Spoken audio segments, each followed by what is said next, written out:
Γεια σας! Καλώς ήλθατε και πάλι για αγγλικά στο πρώτο θρανείο.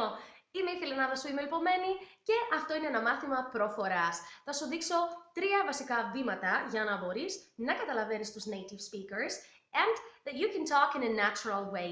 Let's get down to it! Let's go!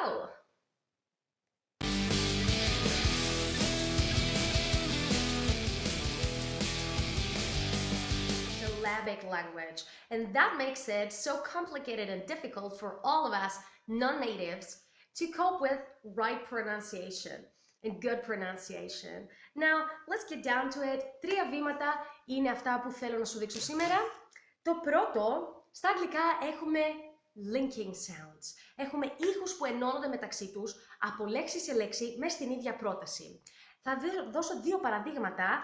Το πρώτο που έχω γράψει είναι He is an architect. Συγγνώμη. He is an architect. Αυτός είναι αρχιτέκτονας. Okay. Ο Άγγλος ή Αμερικάνος, ανεξαρτήτως της προφοράς, έτσι, μιλάμε τώρα για τη φύση, την ακουστική φύση της γλώσσας, δεν θα έλεγε He's an architect, αλλά ενώνει τις λέξεις μεταξύ τους, θα έλεγε He's an architect. He's an architect. Okay. Δηλαδή, το S ενώθηκε με το πρώτο α, το N ενώθηκε με το δεύτερο α. Δεν υπάρχει παύση ανάμεσα στις λέξεις και ξεχωριστή προφορά της κάθε μίας, αλλά υπάρχει, πώς να το πούμε, ένα με τη μία. He's an architect.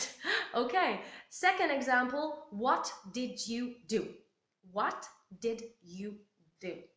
Και σε αυτή την περίπτωση το ίδιο. Δεν θα λέγαμε what did you do, θα λέγαμε what you do. What you do. Okay. So, ακούγεται υπερβολικό, δεν είναι όμως δυστυχώς. Το ταφ από το what χάθηκε και προφέραμε το d από το did. 2 σύμφωνα δηλαδή, που στέκονται το ένα πίσω από το άλλο. Το πρώτο χάνεται, το δεύτερο ακούγεται. What you do.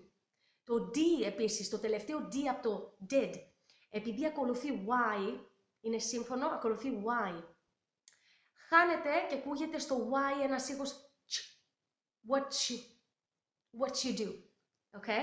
So, this is how this sentence would sound from a native speaker, as far as I can mimic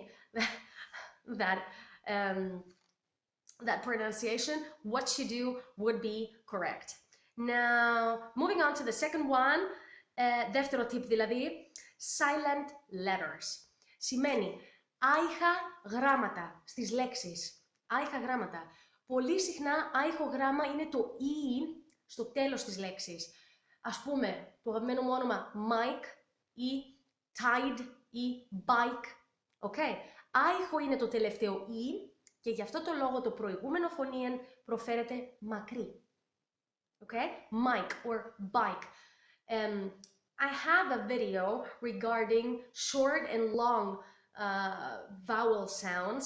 You should check up on it. Είναι λινκαρισμένο κάτω στο description bar και μπορείς να πας και στο κανάλι και απλά να πατήσεις προφορά και να το βρεις.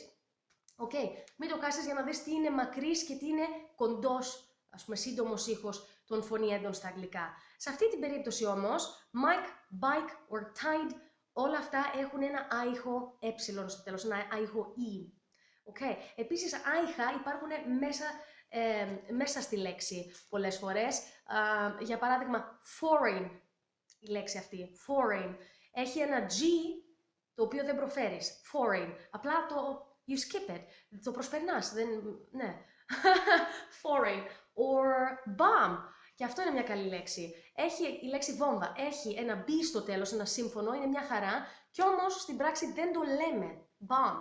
Ακούγεται έτσι ένα απόϊχο, αλλά δεν ακούγεται στην πραγματικότητα B εκεί. Okay.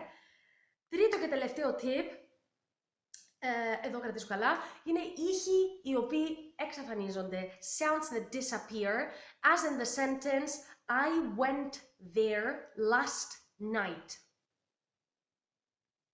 Έτσι θα το έλεγα εγώ, ας πούμε, έτσι θα το έλεγε κάποιος που δεν είναι native. Έτσι. Ενώ ο native τι κάνει, ας πούμε, ας δούμε τη λέξη went και την επόμενη λέξη there. Δεν θα προφέραμε και το ταφ και το the, τον ήχο the της επόμενης λέξης. Θα λέγαμε I went there. I went there. Δηλαδή το πρώτο σύμφωνο εξαφανίζεται. I went there last night. Βλέπεις και εδώ. Last night. Φεύγει το πρώτο ταφ, γιατί έχει το πρώτο t, συγγνώμη, γιατί έχει σύμφωνο στην επόμενη λέξη, γίνεται last night ή last night, ακόμη χειρότερα. I went there last night. Okay. Ένα αγαπημένο μου είναι το τελευταίο, παιδιά, είναι η λέξη και, το and. Tim and Joe. Tim and Joe. Ο Tim και ο Joe.